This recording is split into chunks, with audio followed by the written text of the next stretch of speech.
রুই, ট্যাংরা, কাতলা কিংবা হোক না শোল, আর যদি সঙ্গে থাকে বেগুন দিয়ে ইলিশ মাছের ঝোল। নমস্কার বন্ধুরা, welcome to our YouTube channel creative tube. আজ আমরা আপনাদের জন্য নিয়ে এসেছি বেগুন দিয়ে ইলিশ মাছের ঝোল। তাহলে বন্ধুরা দেখে নিন কিভাবে এই ঘরোয়া পদ্ধতিতে বেগুন দিয়ে ইলিশ মাছের ঝোল আমরা তৈরি করছি। বেগুন দিয়ে ইলিশ মাছের তেল ঝোল বানানোর জন্য এখানে নিয়েছি 4 পিস ইলিশ মাছ, ভালো করে ধুয়ে নিয়েছি। একটা মিডিয়াম সাইজের আলু আমি লম্বা লম্বা করে কেটে নিয়েছি। একটা বেগুন কেটে নিয়েছি, ছোট সাইজের বেগুন নিয়েছি। মশলার মধ্যে কালো জিরে, 1 চামচ জিরের গুঁড়ো, কাঁচা লঙ্কা 4টে চিড়ে নিয়েছি, লাগছে হলুদ আর নুন। বিভিন্ন রকমের ইলিশ মাছের রেসিপি আমাদের চ্যানেলে আমি এর আগে শেয়ার করেছি, তবে এই বেগুন আলু দিয়ে ইলিশ মাছের ঝোল কিন্তু আমাদের অনেকেরই, সকলেরই খুবই পছন্দ হয়। চলুন দেখে নেওয়া যাক আমাদের আজকের রেসিপি। কড়াইতে সর্ষের তেল নিয়ে তেলটা গরম করে নিয়েছি। এবারে আমি একে একে ইলিশ মাছগুলোকে ভেজে নেব। তার আগে আমি নুন হলুদ মাখিয়ে নিয়েছি মাছগুলোর গায়ে।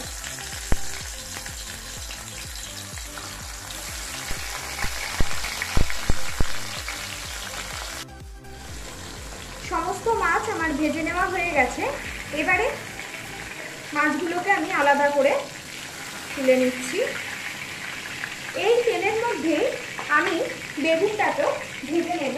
নুন হলুদ মাখিয়ে রেখেছি বেগুনটাকেও আমি ভেজে নিচ্ছি। বেগুনটা আমি পরে ভেজে নিচ্ছি। মাছ ভাজার যে গন্ধটা, সেটা আমার কিন্তু বেগুন আলু সমস্ত কিছুর মধ্যেই ঢুকবে, এতে কিন্তু খেতে ভালো লাগবে। তার জন্য আমি এই তেলের মধ্যেই বেগুনটাকে ভেজে নিচ্ছি। বেগুনটা আমার ভেজে নেওয়া হয়ে গেছে। এবারে বেগুনটাও আমি আলাদা করে তুলে নিচ্ছি।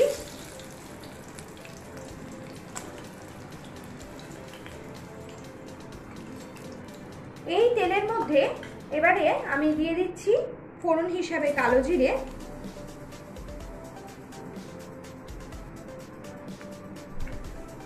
দিয়ে দিলাম 4টে চেরা কাঁচা লঙ্কা।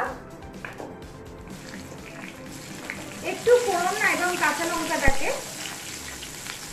একটু নাড়াচাড়া করছি, মানে কাঁচা লঙ্কাটা যাতে একটা সুন্দর স্মেল বেরিয়েছে তার জন্য একটু ভেজে নিচ্ছি। গ্যাসের ফ্লেমটা এই সময় লোতে করে দিয়ে কিন্তু ভেজে নিতে হবে, না হলে কাঁচা লঙ্কাটা ফাট ফেটে গায়ে ছিটতে পারে।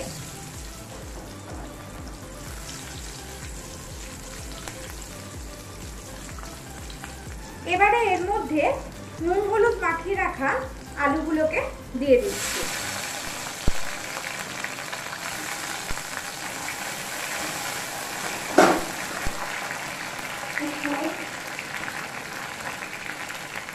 আলুটাকে একটু ভেজে নিচ্ছি।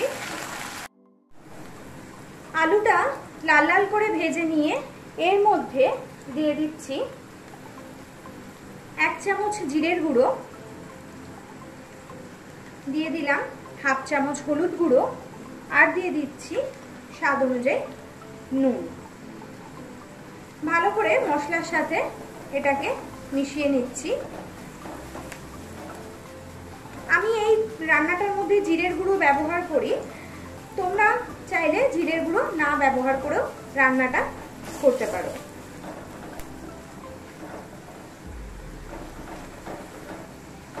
মশলাটাকে ভালো করে আলুর সাথে কষিয়ে নিচ্ছি।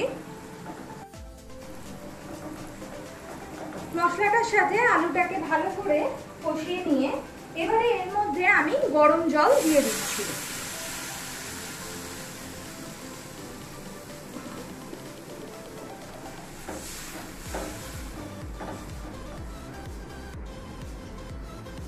গরম জলটা দিয়ে একটু ঝোলটাকে ফুটিয়ে নেব।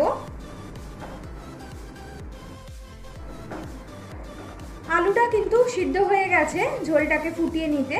দেখো সিদ্ধ হয়ে গেছে। এবারে এর মধ্যে আমি ভেজে রাখা মাছ এবং বেগুনগুলোকে দিয়ে দিচ্ছি।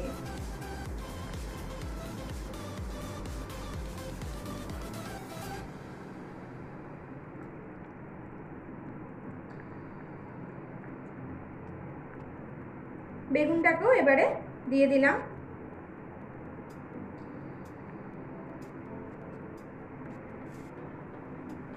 এবারে খুব হালকাভাবে এই মাছগুলোকে একটু ঝোলের মধ্যে ডুবিয়ে দিচ্ছি, মানে ঝোলটা যাতে মাছগুলোর মধ্যে ঢুকে যায়। এবারে আরেকবার আমি ঢাকা দিয়ে 5 মিনিট রান্নাটা করে নেব। 5 মিনিট পর ঢাকাটা খুলে নিচ্ছি। আমাদের বেগুন আলু দিয়ে ইলিশ মাছের ঝোল একদম তৈরি হয়ে গেছে। গরম গরম ভাতের সাথে ইলিশ মাছের এই রেসিপি কিন্তু খুবই ভালো লাগে, তোমরা অবশ্যই বাড়িতে এটা করো। এবারে আমি গ্যাসের ফ্লেমটাকে বন্ধ করে দিয়ে সার্ভ করব। আমাদের রেসিপি কেমন লাগলো অবশ্যই কিন্তু আমাদের ইউটিউবের কমেন্ট বক্সে কমেন্ট করে জানাতে ভুলবেন না। আর অবশ্যই চ্যানেলটিকে ভালো লাগলে আমাদের রেসিপিগুলোকে লাইক করুন, শেয়ার করুন এবং অবশ্যই নতুন বন্ধু হলে সাবস্ক্রাইব করে পাশের বেল আইকনে ক্লিক করে দেবেন। আর অবশ্যই এই বেল আইকনে ক্লিক করলে আমাদের নিত্য নতুন রেসিপির আপডেটগুলো কিন্তু আপনারা পেয়ে যাবেন। আজকের মতন এখানেই শেষ করছি, ফিরে আসবো নতুন কোনো ক্রিয়েটিভিটি নিয়ে। ভালো থাকবেন, সুস্থ থাকবেন।